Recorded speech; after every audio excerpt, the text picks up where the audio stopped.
bolalik eng zo'r paytlar edi. Hech qachon qaytmaydigan beg'ubor kunlar. Maktab hovlisida yugurgan o'sha bolalar qani?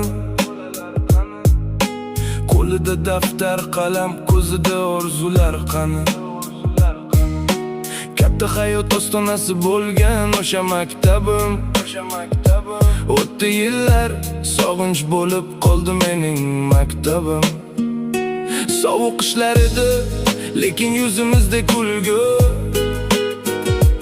Darsdan qochib yurardik, bilmasdik nima qayg'u. Bugun hamma o'z yo'lida, hayot tashvishi bilan band. Lekin o'sha bolalik xotirada qoldi.